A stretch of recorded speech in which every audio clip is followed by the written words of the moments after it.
So in short, if we summarize, then it has to be continuous learning, upskilling, and work on presentation skills. These three are the most important. Yeah, that you said it way quicker than I did. I said the yeah. Welcome guys to another episode of the podcast series, and today I have with me Micah Smith. Micah does not need any introduction, but still I will hand it over to Micah for introducing himself. So yeah, Micah, over to you. Very cool. Yeah, my name is Micah Smith. I am the VP of Community and Learning at Automation Anywhere. I am responsible for a lot of our fun developer engagement kind of events like bot games. I'm also responsible for what we're doing with some of the new AAU training and our automation bot camp that's running right now to get people trained up and hands-on with Automation Anywhere and able to learn new things. So it's a lot of fun, and it's really cool to kind of get people experience with our platform. I'm also responsible for our Pathfinder program that we've been running over the last a year and a half or so to scale and grow automation programs. For my audience, could you please tell a bit about your background and how you got into the field of RPA as well as this automation? Yeah, my career actually started exclusively on document automation work. I graduated from school and took a job as a technical instructor to teach people how to use Input Excel, which is a document scanning platform. And I was way in over my head right away. You graduate school and maybe you've done a couple 5-minute presentations. Now all of a sudden you have to present to people for 8 hours a day for 6 or 5 days a week to teach them how to use this new platform. So I did that for a little bit. Definitely had some trouble at first, but got caught on there. I ended up going to run the document automation program for the Department of Justice here in the US, and then moved on to financial services organization where I did the same thing. And yeah, I kind of transitioned from that document automation into the automation space while at TIAA. I think part of the reason I was able to make that transition is just because I was continuously trying to learn new things. I was, waking up early before work doing web development stuff. I was learning some Java stuff. So as I'm continuing to build my skill set, I'm building these small POC kind of apps, seeing how I can help out with what we're doing at work, seeing how I can add value to my team and other teams. And kind of transitioned over into that space from there. And then I led the automation program at TIAA for a couple years before coming to Automation Anywhere. So when you say document automation, it's a generic document automation. It's not the product of Automation Anywhere. That's right. So this is more of the document capture and OCR space. So when we would roll out our software, it would be like with these high volume, we would call it, it's an IBML is the type of scanner. These like gigantic scanners where you just feed in pages, they go super fast. And so, yeah, we would go through that. We would enhance the images. We would try to do some kind of OCR. We would classify them and validate them.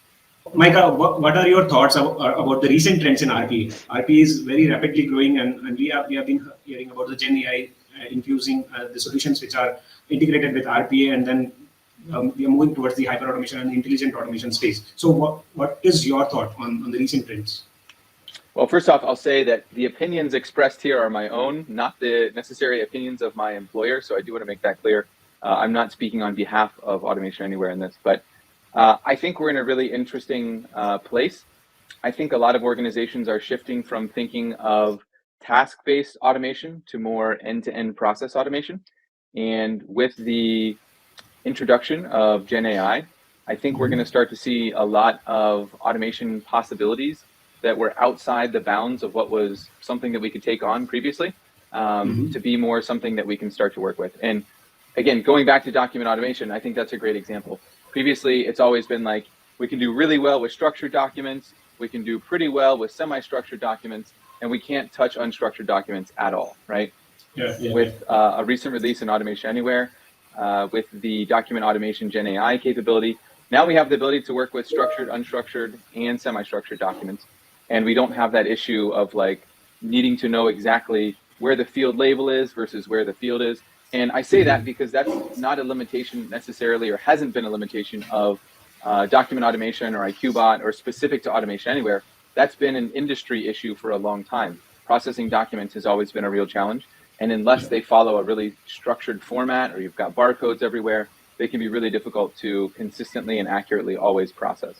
So you see like it's a good change, or whatever is happening, it should be it is good. It is for good. I think it's for good. I think some of the other things I see happening are around starting to move more into API based automations and more of this end-to-end workflow stuff. I think just doing screen scraping is like a fraction of what you'll be able to do with automation. Like that's just a very small representation of what organizations are doing with automation and where they should be thinking about this. I think that the way that you're orchestrating a process between API tasks and documents and task automations and kind of workflow augmentations is going to be the way that we start to see things moving in the future. I also think the introduction of virtual agents will start to make capabilities like human in the loop change quite a bit. So when we've got a human in the loop for some of these processes that we've defined, it's probably going to be a process where we try to automate it. If we can't automate it, we send it to a virtual agent. If they can't take care of it, then we send it to a human agent. That would be one flow. I think another flow would be that a human agent starts the work, makes a request, and that request goes to a virtual agent. And then the virtual agent determines what to do, whether that's sending it to another virtual agent who's like a worker that belongs to that one, or maybe it's sending it to a task bot or some other automation capability. Because at a certain point, there's going to be something where we have these digital workers, and some of them are knowledge workers that are digital workers, and some of them are actually task-based digital workers. Some of them get stuff done in user interfaces and databases and things like that. Some of them are just helping us to enrich data and maybe make better decisions with the data that we have. Makes sense. Okay, with that, moving on to the next question. I would like, it is based on your professional journey. You have been like COE lead, right, in your past experience. So what are your learnings, I mean, of successful implementation, successful RPA programs that you might have implemented, right? So would you like to share any of such learnings with the audience? Yeah, I mean, so we created this entire Pathfinder program that is basically like Micah's diary of all the things that I got wrong and learned to do differently as I went. I'll share some of my biggest takeaways though. Number one was it's super, super important to make sure that you're setting a standard for the way that you're going to do metrics as a program. And I say that because we started off with a federated COE. And what that meant is we had kind of a centralized model where I was responsible for our COE, which was like the standards that everyone's going to follow and our infrastructure, because we were on version 10 at the time, I think, and setting up the cluster that we had that was across WAN and everything like that. But there were other groups within the organization that we called factories that were all contributing and building their own automations. And we started off with only, I think, 2 different factories plus the central COE. And we realized very quickly that one of the factories was capturing and reporting on their metrics in a very different way than the other one. To the point that it was like, hey, these are like maybe not the most ethical, truest metrics that you're reporting on, because let's say that they have an automation that runs every Monday, and sometimes that automation has 500 units of work, and sometimes that automation has 0 units of work. If the automation executes, they were counting themselves as saying, let's say a $5,000 save. Well, that wasn't actually true, because some days there was no lines in that file, so it didn't need to process everything. Another team was being much more stringent with their metrics and really keeping track of things very closely. And it's because at the beginning, I didn't set a standard for the way that we should be doing metrics. And so what ended up happening is we had these groups who were kind of vying for the affection of leadership, because they were both saying, well, look how much money we saved, look how much time we saved, all this stuff. But the reality was neither of them were really doing it that accurately. So from the very beginning, what we had to do was set up a standard for the way that everyone was going to capture metrics. And that way, when we did the reporting, they could do their reporting based on the same metrics that we were looking at as a COE. And when we did a roll-up reporting, which was to say, how much value did our entire COE or our automation program generate over this period of time, that roll-up enabled us to have accurate reporting and then also do the breakdown to the factory level and then to the automation level. And that was really effective in making sure that we had numbers that would stand up to the scrutiny of a CFO or any kind of audit process. I would say the other big tip is making sure that you're really effective in the way that you're doing promotion and engagement. And this is about talking about your successes. I come from an IT background, right? Where running IT programs, you're kind of like the guy or girl who just like gets work, has your team do it, you guys work on it, you deliver it, and then it's done, right? But in really effectively running an automation program, you have to be a little bit of your own cheerleader so that people know about the capabilities, what you're delivering, what your team is capable of, and that helps you to expand the program internally. That's not something that comes native to a lot of IT leaders. And so that's kind of one of those muscles that feels weird to work on, but you really got to do it. And so that was something that had to, kind of take me out of my comfort zone. But because we were able to get better at that, we were able to significantly expand the footprint of our automation program. And we went from having 2 federated teams within like 2 years to having 13. And so then the role of the COE became more about how do we set these standards and how do we onboard additional factories so they can be delivering automation for their respective business functions. So I think those are the biggest 2 like lessons learned. If someone could have coached me on those things right when I started, I could have been a lot more effective from day one than having to learn that stuff on my own and figure some of that stuff out. At least great that you have shared it. I mean, at least for some of them who are in that phase of career, maybe it would help. Yeah, hopefully. Those are the 2 biggest things. I mean, we've got, like I said, the Pathfinder program. I'm not here to just pitch stuff, but the Pathfinder program is the 2 things I just talked about. We've already got blog posts and videos on those topics, but it is all of the things that I've learned and got wrong. There's other contributors to that program, like Mark Goodair, who runs our automation program internally at Automation Anywhere. He was a significant contributor to that as well, because like me, he has the humility to admit that sometimes he didn't get it right all the time, and these are the things that he learned along the way. So yeah, it's a great program, really effective content.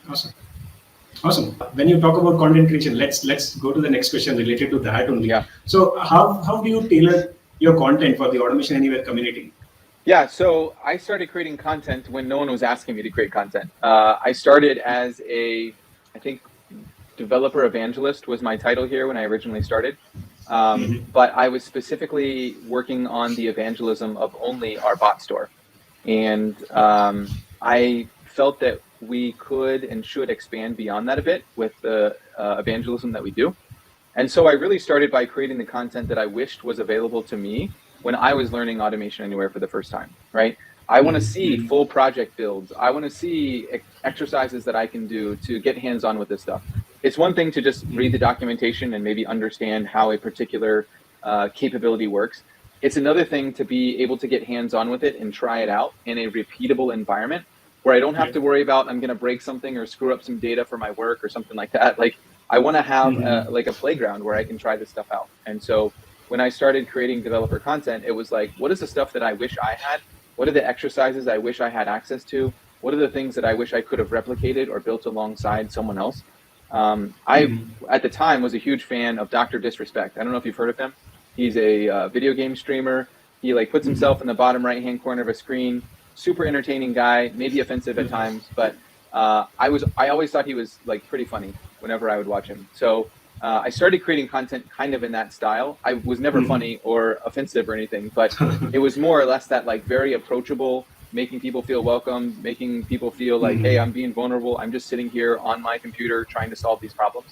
So that was the kind of content that I created to start with, and it kind of grew from there. And we started moving that into how do we create these experiences that other developers can do along with me and replicate.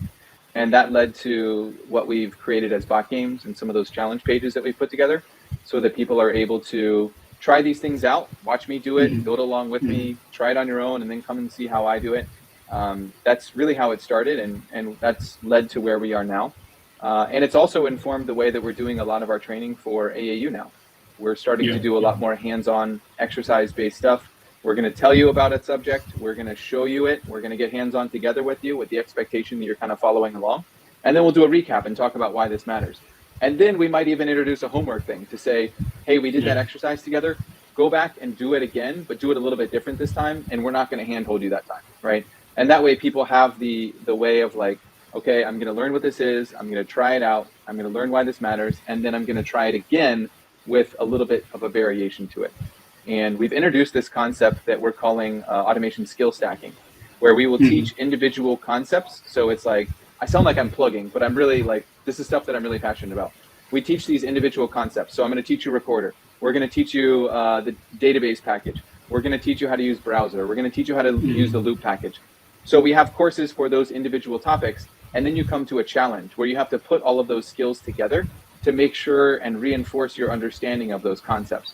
We'll show you how to solve that eventually, but we want you to put all those skills together to make sure that you understood the last 5 topics we just talked about.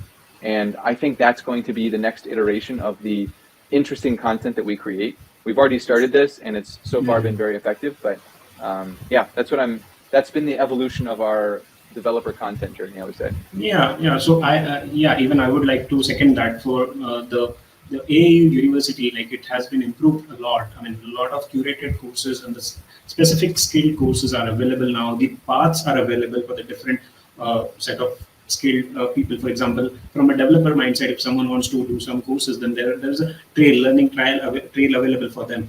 If someone wants to do it from a business analyst perspective or a solutioning perspective, then there's a different trial available.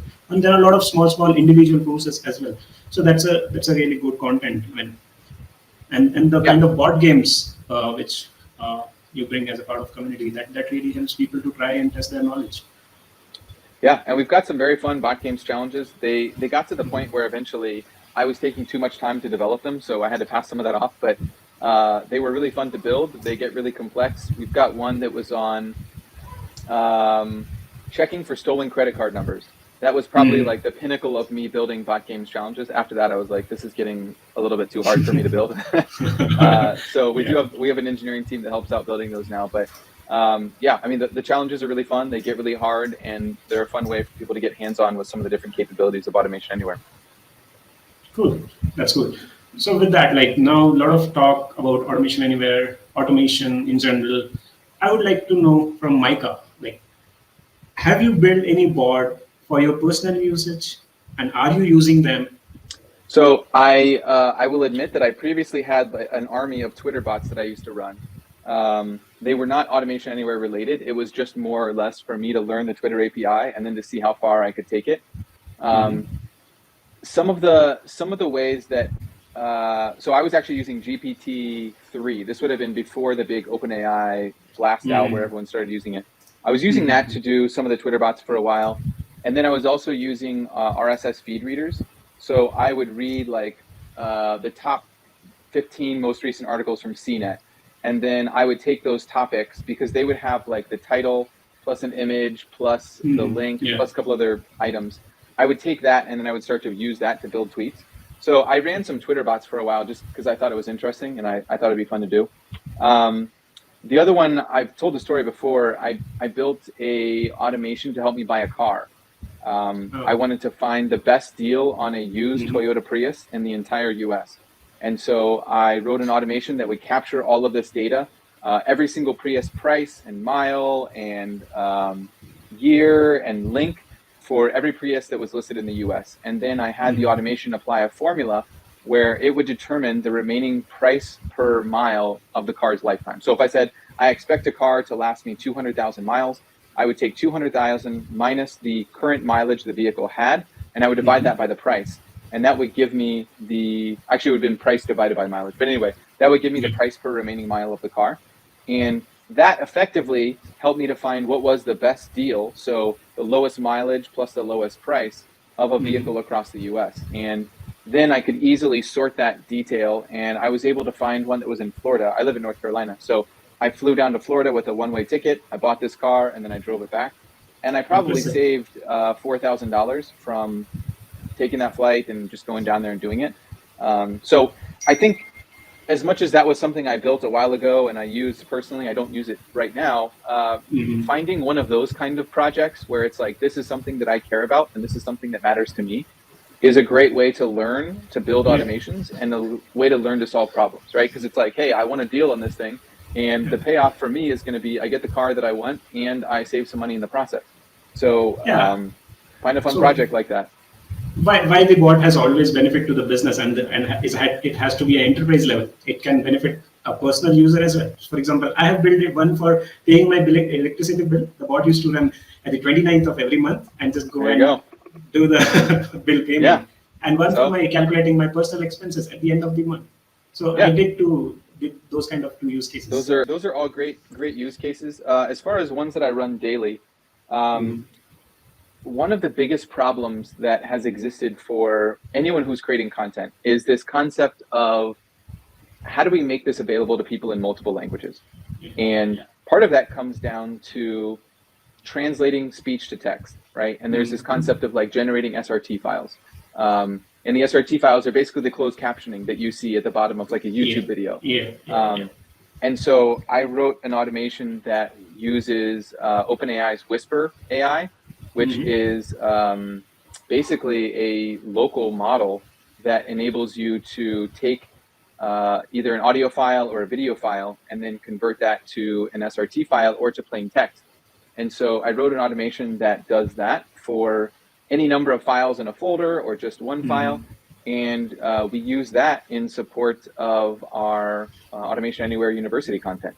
Because when you're looking at subtitles on our newest videos, you'll see that the punctuation's correct, capitalization's correct. It does a really good job of being able to do those SRT files.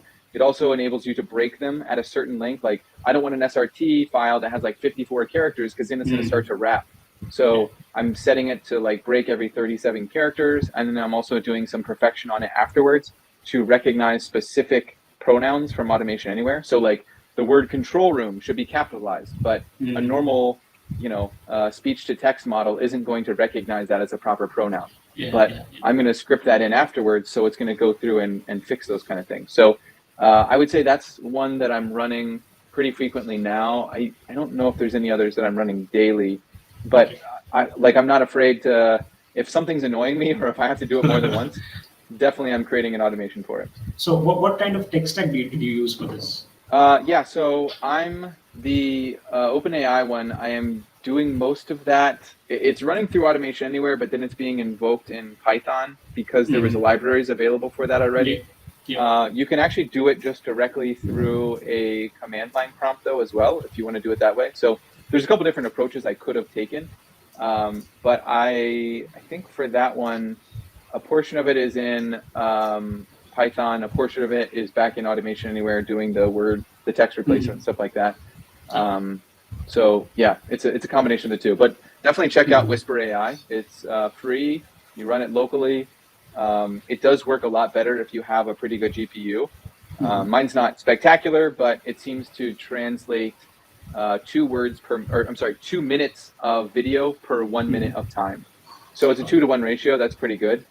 They have different model sizes though, so you can use like a really small model and it'll go faster. It just may not be as crazy accurate. Now, moving on to your personal, a lot of people might have heard you on your professional journey, but there are very few who know you personally. Would you mind sharing your personal life? So I am one of the random people who works at Automation Anywhere, but lives in North Carolina. And that was originally something that I was a little bit concerned about when I joined the organization, or when I was trying to join the organization, right? I figured, why would they hire a developer evangelist out of Charlotte, North Carolina, instead of Silicon Valley, where there's like presumably all of these tech genius guys that could do the same thing?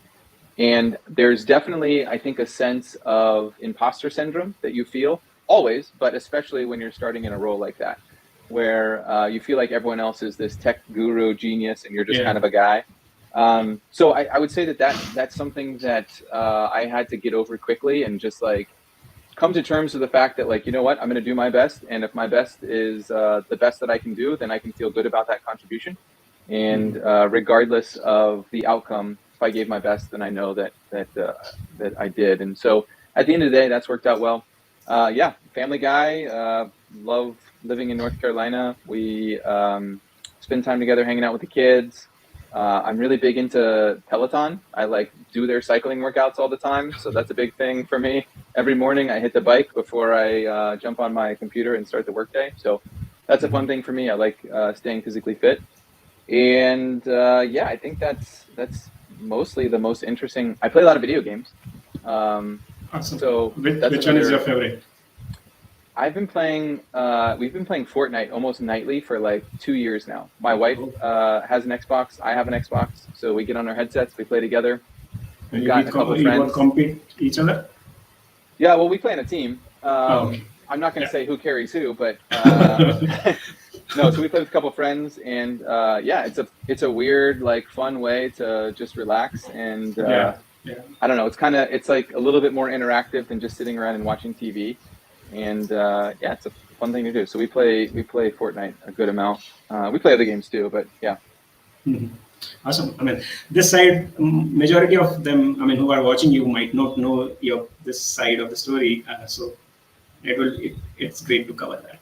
It makes me a person. Yep. Yeah.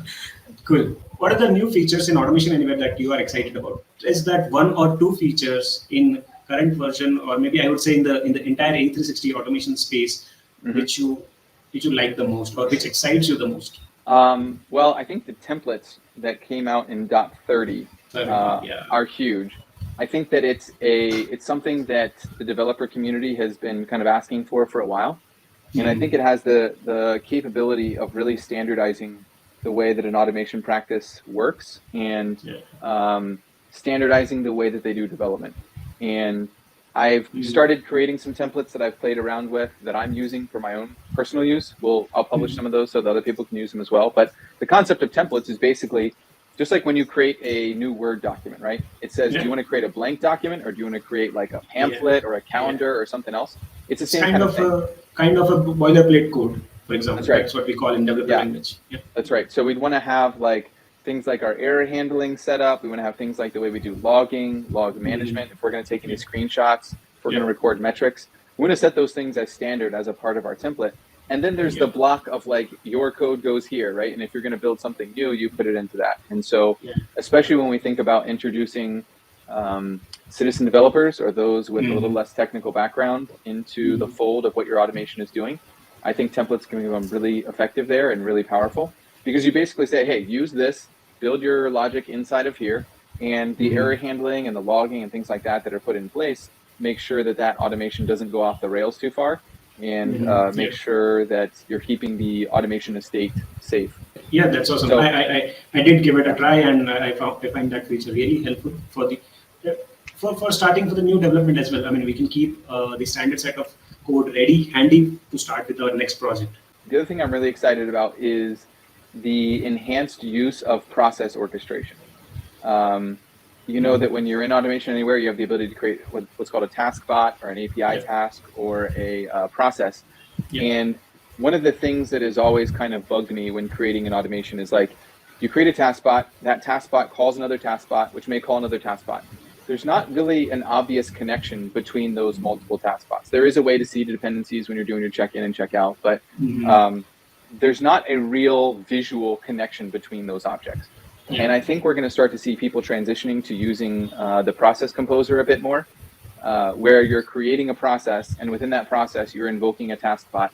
And then through that process, you're choosing to invoke another task bot, or an API task, or something else. I think that's going to be a really different way for people to think about using Automation Anywhere and creating automation. I think that will also help to standardize the way that we think about automations a bit better, and the way that we visualize the end-to-end process. I think it also helps to more naturally have the thought process of like human in the loop, because I'm already in the process composer. And so if I need to add a human task, or an API task, or a bot task, those all become kind of interchangeable pieces that I want to put into that puzzle. And so I think that will be a very interesting concept, and one that people who are the most forward-looking in their use of Automation Anywhere are getting started with, because I think that's going to be the future of the way that we get a lot of this stuff done, and that we can integrate some of these newest capabilities like API tasks. Yeah. So with that, like there's already Git integrated in the Automation Anywhere control room. Any plans of CICD pipelines on managing the DevOps part of it? I think you can do some of that already. You do have to do a lot of it kind of manually. I can't speak for the product team to know where that is in their pipeline, or where it is in their consideration. I know it's come up in conversations before, but I don't know exactly where that's at for their planning. And any plans to upgrade about the test frameworks or test automation suite, something like that? Same thing. I can't spill the beans. This is their territory. So I mean, I know that they have looked at the test framework. That would obviously be a part of what would happen with a CICD pipeline. Otherwise, like, if I'm not going to do any testing, the CICD pipeline doesn't have a ton of value. So I know that all of those are considerations that they're weighing in right now. But again, I don't know where they're at priority wise, so I can't speak on behalf of that team. So we can still consider that it's in pipeline. It's still a consideration, I would say. Yeah. Okay. No worries. Moving on to the next segment. So I would like you to speak about the MVP part of it. So I generally get a lot of queries. Being a content creator, people reach out to me on like how to become an Automation Anywhere MVP or A-lister. I mean, recently that is rebranded as MVP, right? Most Valuable Pathfinder. Earlier it was A-lister program. So could you please share some thoughts around it? If a person wants to become an MVP, what he has to do?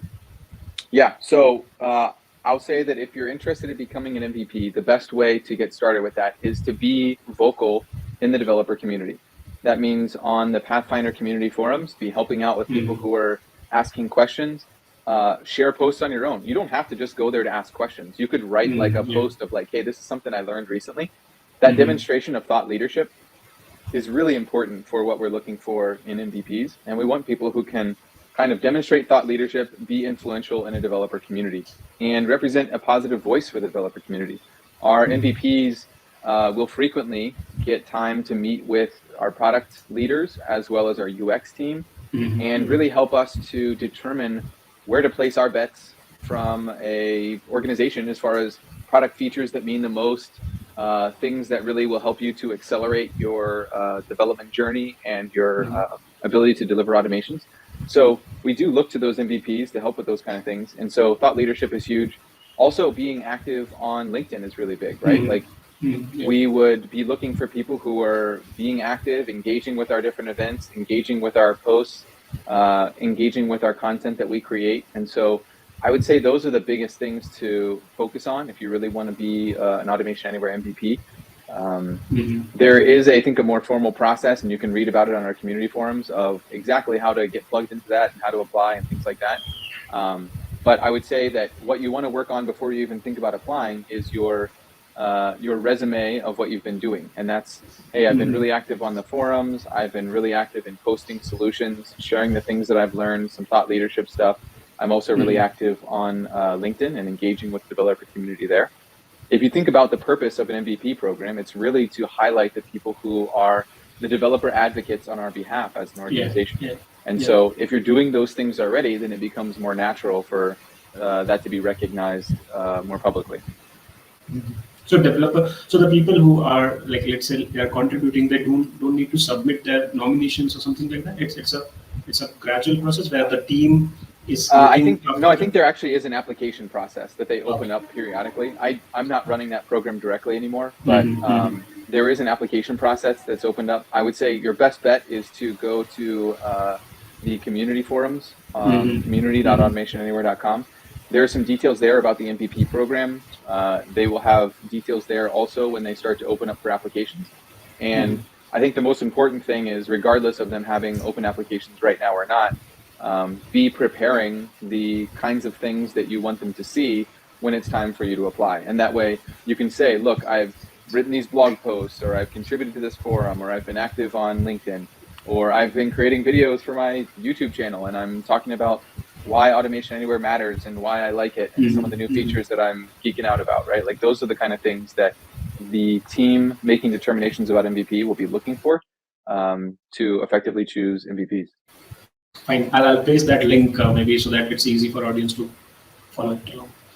Sure. With that, moving on to the next segment, and which is about the queries that I got from audience. I ran a poll on my Instagram channel, and there I got some DMs to ask directly to you. So I'm just hitting with the first question. So if someone wants to be a Micah, what advice you would like to give them? Well, I think it's going to be tough to follow exactly what I did to get to where I am. I don't even, like 5 years ago, if someone said, do you want to be running the Automation Anywhere University and developer evangelism, I would say, what are those things? So I don't know that it's necessarily like do X, Y, and Z, and then you get to this. I would say the thing that I've always really focused on in my career is how I can add the most value to this situation, this function, this business.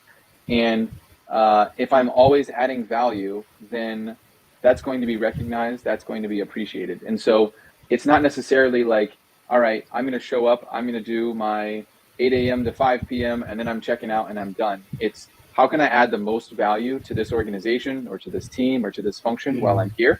And sometimes that means, well, most times that means learning new things. I'm always learning new things, from watching YouTube videos of other people to learn stuff on different functions or capabilities that I'm trying to work on professionally, to learning new technical skills, going through different GitHub repositories to see the way that people are doing different things within automation, but also outside of automation, complementary to automation.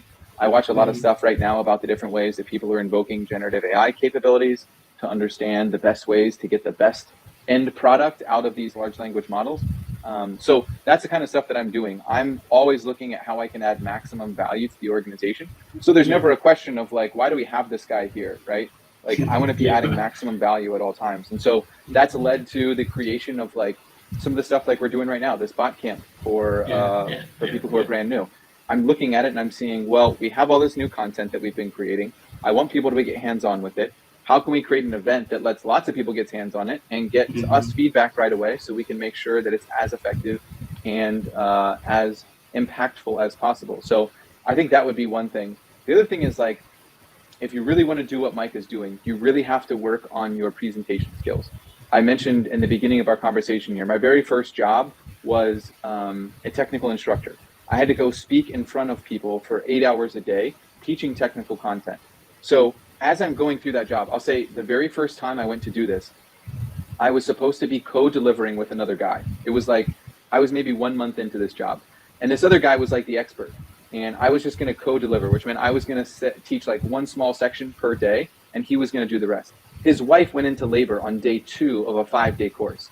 So I got totally thrown into the water there of like, now I have to teach this entire 5-day course. There's a room full of people who have paid, I don't know how much it was a lot of money though, to be here in this course. And now I have to finish delivering that whole thing. And so it became one of those things that's like sink or swim. I got to either like figure out how I can deliver this and keep people engaged and make this effective, or I need to go find another job, right? And so it's really like those kind of things have all led to being able to deliver random presentations on camera, being able to do some of the things that we've done at Imagine or different conferences that I'm speaking at, where it's just like, you got to be comfortable with being able to speak in front of a large number of people, but you also have to be comfortable speaking in front of 2 light boxes and a camera that's pointing at you. And so practicing those kind of things, practicing your delivery, making sure you're not using a lot of verbal fillers. If I was just saying like and all the time, it would be really challenging for people to really want to be connected to the content and the presentation that I'm doing. So you really have to think about all those things as you refine your skill set if you really want to be that kind of vocal on camera or presentation driven guy or girl. So in short, if we summarize, then it has to be continuous learning, upskilling, and work on presentation skills. These 3 are the most important. Yeah, that you said it way quicker than I did. I said the yeah. No, presentation skills, even if you don't want to be a Micah one day, right? Being able to speak about the value that you're delivering for an organization and be able to clearly present that is super important. If you just want to show up and get a paycheck, that's one thing, but you're probably not going to find a lot of advancement in your career that way. If you're showing up, you're looking for ways to add value, and you're looking to be able to communicate that value that you're adding and keep track of that, then I think you're going to find that people like to have you around because you're always bringing something to the conversation. You're always helping to improve things. If you're the guy or girl who just says, you know what, I found a problem and then I sat on my hands for a week until my technical lead or my manager could fix it for me, that's not going to be the kind of person you want on your team. And that's not the kind of person that you're going to promote. But if you're looking at people who are like, you know what, I found a problem, here's 3 different ways to solve it. Maybe I still need some guidance. That's fine. But like, I've got a couple solutions that I'm going to propose, and I move forward with one of them because I think this is the best way, and this matches, the way that we do things at this organization. So I think always trying to figure out how you can add value and bring solutions instead of just bringing problems is a good key for finding success. That makes sense and very practical approach. Thanks, Micah, for that. Next question. So people are getting laid off these days due to AI, and that's what the perception is. Okay, and I got this query from one of the subscribers. Okay, how it is going to affect the RPA space? What are your thoughts on this? So again, I will reiterate the disclaimer I said before. These opinions are my own. They're not the opinions of my employer. I think that there have not been a massive number of layoffs that I'm aware of because of AI specifically, right? I don't think we're there yet. A lot of the largest organizations I've heard of are just starting to adopt this kind of stuff. And it's mainly dipping their toes in the water. The other thing I'll say is right now, the space for generative AI more generally, is changing very quickly. 2 weeks ago, the capabilities of ChatGPT and OpenAI looked very different than they do today. Now I have this concept of assistants that I can do. I can upload documents. So I think that a lot of organizations are like kind of waiting to see how this shakes out and stabilizes a bit more. I think that when you're looking at a platform that is baking some of these capabilities into a very valuable tool already, that's when you're going to find people starting to implement this more. So an example is Automation Anywhere. We've got some capabilities coming out where we can, you can kind of describe the automation you want built, and it'll start to build that automation for you as a bit of an outline. It's not going to build a, 500 action. Yeah, it's not going to build a finished automation yet, but it's going to at least get you a start there. That to me is a value add for generative AI. That makes sense to me. So indirectly, organizations will start to use that. It's going to be a tool for developers. Where do I think it's going to impact automation? I think that it's going to make the jobs of automators a bit easier going forward. If you can have the ability to describe some of these things and some of them can happen automatically, that will be cool. I think we'll probably get to a point where you can start to use recorders much more effectively to be able to track the kind of work that is being done and then automatically create the automations that will help to address some of that. I think that will be something that we'll see in the future. Again, I'm not speaking from the product team. This is only Micah's opinion of where I think things may go.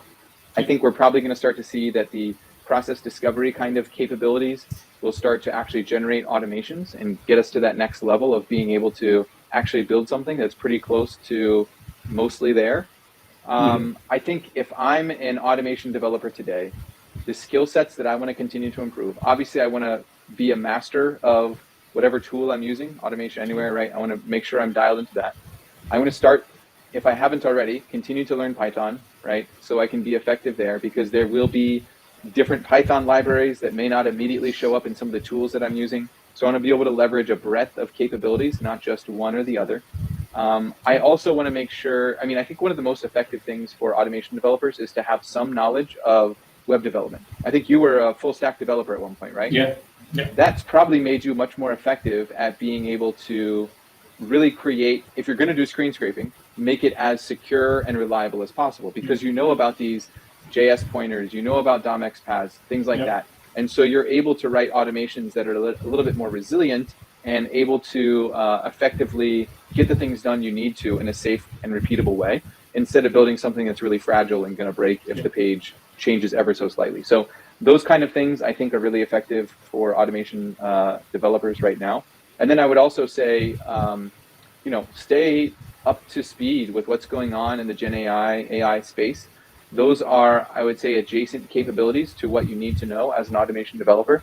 And it doesn't mean you have to know how to build models, but I think you need to know how to write queries that are effective or write prompts that are effective, so that you can get what you need to out of these models. And there's no shortage of creative ways that people are starting to apply some of these capabilities. So I would say, staying up to speed with some of that stuff, even if it means just watching a couple of YouTube videos every week or so to learn about different ways that people are implementing this stuff. Try that. Try to build small projects. Those are the best ways to kind of stay up to speed with the tools and capabilities. Those are the things I would suggest focusing on. Thanks for sharing your thoughts on that. The third question from this segment, and the last probably we'll be taking from the user query aspect. So how aspiring RPA developers could practice on the real-time use cases? For example, I keep on getting the queries. For example, people do not find anything real-time to practice on. For example, SAP instance. We have ServiceNow instance available publicly. People can try out their automations using that, but I didn't find anything, or people didn't find anything about SAP if they want to practice SAP automation, because that's the tool which is majorly used at an enterprise level. Yeah. So how they can do that? Yeah, I actually don't have a great answer here, unfortunately. From what I've seen, SAP does not make developer instances available. So personally, my view is that SAP is kind of shooting themselves in the foot there. If they want people to be effective on their platform, they need to at least have a developer version available. I know with ServiceNow, you can get a developer instance. I know with Salesforce, you can get a developer instance. So I would be really effective at practicing those kind of capabilities. Unfortunately, I don't know of a way to be able to get any kind of developer instance on SAP outside of like whatever your work may have or provide.